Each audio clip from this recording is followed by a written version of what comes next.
En primer lugar, debemos entender por qué los transformadores funcionan con corriente alterna y no con corriente directa. Esto ocurre debido a la ley de Faraday, la cual en términos simples nos indica que para que se induzca una corriente en un conductor, el campo magnético debe estar variando en el tiempo, ya sea aumentando o disminuyendo. Por lo cual, si utilizamos corriente continua, el bobinado primario va a generar un campo magnético que eventualmente va a dejar de crecer y ser constante en el tiempo, y como consecuencia, el bobinado secundario solo va a inducir una corriente al principio, pero una vez que el campo magnético sea constante, simplemente dejará de inducir una corriente. Entendiendo esto, analicemos un transformador más cercano a la realidad. Durante este video nos centraremos en un transformador del tipo acorazado, que consta de un núcleo laminado de 3 columnas, cuyas bobinas están enrolladas en la columna central. La posición de las bobinas es un poco distinta a lo que habíamos visto antes, pero recuerden que mientras el campo magnético del bobinado primario llegue al bobinado secundario, todo va a funcionar básicamente igual. Por el momento centrémonos solo en las bobinas, más adelante nos enfocaremos en el núcleo laminado. En este caso particular, la bobina primaria es la que se ubica en el centro, mientras que la bobina secundaria, de mayor voltaje, se encuentra en el exterior por motivos de seguridad, pues es preferible mantenerla lo más alejada del núcleo para evitar que entren en contacto. Una de las características principales, dependiendo de la aplicación en la que utilicemos el transformador, es la relación de transformación entre el bobinado primario y el secundario. Es decir, qué tanto más grande o pequeño es el voltaje de salida respecto al voltaje de entrada. Esta relación depende principalmente de la diferencia entre la cantidad de vueltas de las dos bobinas, aunque para no complicarnos, supongamos que la cantidad de vueltas en el bobinado primario va a ser constante. Si al agregar una única espira estaremos induciendo un pequeño voltaje de salida, al agregar una segunda espira vamos a obtener como resultado el doble de voltaje, ya que básicamente estaremos conectando dos fuentes de voltaje en serie, exactamente igual que cuando ponemos varias pilas en serie. De esta forma, si tenemos menos vueltas en la bobina secundaria que en la bobina primaria, el voltaje de salida será menor. Si la cantidad de vueltas es igual, el voltaje será igual, y si la cantidad de vueltas es mayor, el voltaje será mayor. Es una relación bastante simple. De hecho, podemos aplicarla de manera inversa, pues si sabemos el voltaje de entrada y el voltaje de salida, podríamos estimar la relación entre la cantidad de vueltas. Y más aún, además del voltaje, la corriente de salida también variará, pero de manera inversa. Una forma fácil de recordar esto es recurriendo a la ley de conservación de la energía. Si aumenta el voltaje, en algún lugar tenemos que estar perdiendo. Específicamente, esta conservación se da cuando calculamos la potencia nominal de cada bobina. La potencia nominal, que se mide en watts, es igual al voltaje por la corriente. Por lo tanto, la única forma de que la potencia se mantenga constante y se aumente el voltaje al mismo tiempo es reduciendo la corriente. Lo cual además afecta directamente otra característica de los transformadores, que es el diámetro de los cables utilizados en cada bobina. Pues al reducir la corriente podemos utilizar cables más delgados sin preocuparnos de que estos se derritan. En teoría podríamos usar el mismo diámetro, pero recuerden que menos material significa menos peso, tamaños más compactos y obviamente menos costos de materiales para las empresas que los producen.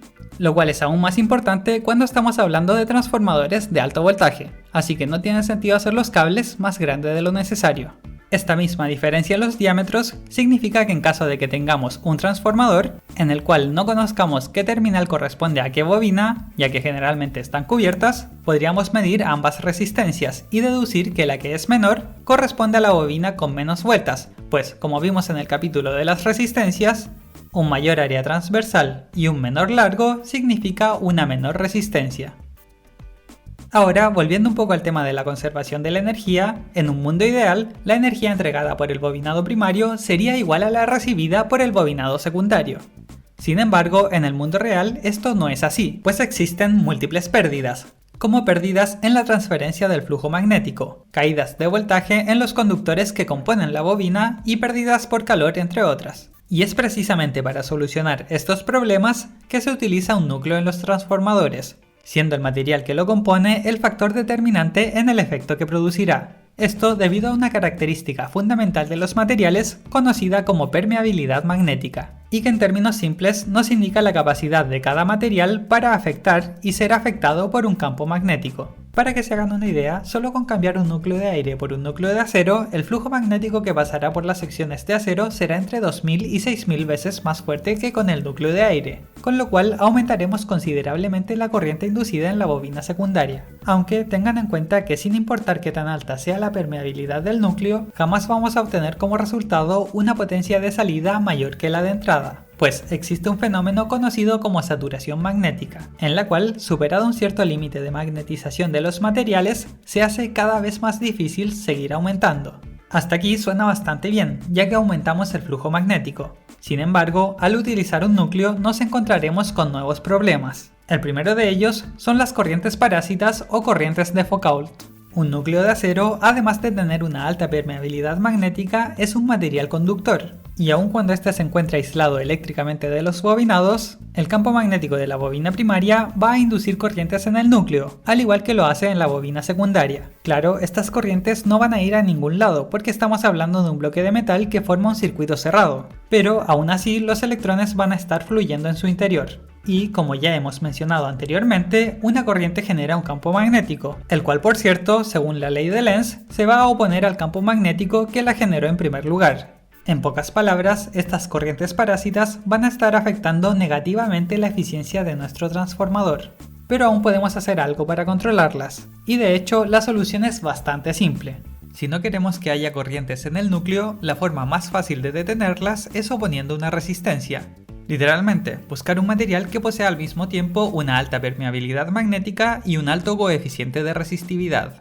Una de las soluciones más comúnmente utilizadas son las láminas de acero con pequeños porcentajes de silicio, alrededor de un 4%, las cuales además están aisladas eléctricamente entre sí. Es decir, no solo el material posee un mayor coeficiente de resistividad, sino que además su diseño de láminas disminuye la sección transversal, la cual es otra variable que aumenta la resistencia de un componente. En definitiva, redujimos lo más que pudimos las corrientes parásitas, aunque cabe destacar que en este proceso, al oponer una resistencia al movimiento de las corrientes, se generará un aumento en la temperatura del material. Y de hecho, mientras más altas sean las frecuencias de oscilación del campo magnético, mayores serán las pérdidas. El segundo problema con el cual nos encontraremos es que la cantidad del flujo magnético presente en el núcleo depende no solo de la cantidad de corriente aplicada a los inductores en un momento dado, sino también del flujo magnético que existía previamente en el núcleo.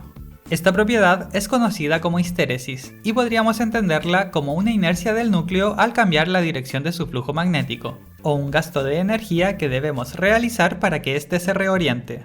Por suerte, los núcleos de acero y silicio también poseen pérdidas por histéresis mucho menores que un núcleo de acero común, por lo cual son ideales para una gran cantidad de aplicaciones, además de ser relativamente baratos de producir. Sin embargo, poseen una alta densidad, lo que provoca un aumento en el peso de los transformadores. Y además, cuando se trabaja con frecuencias que superan los cientos de miles de Hz, las pérdidas por corrientes parásitas y la temperatura generada como consecuencia de su disipación superan los límites aceptables.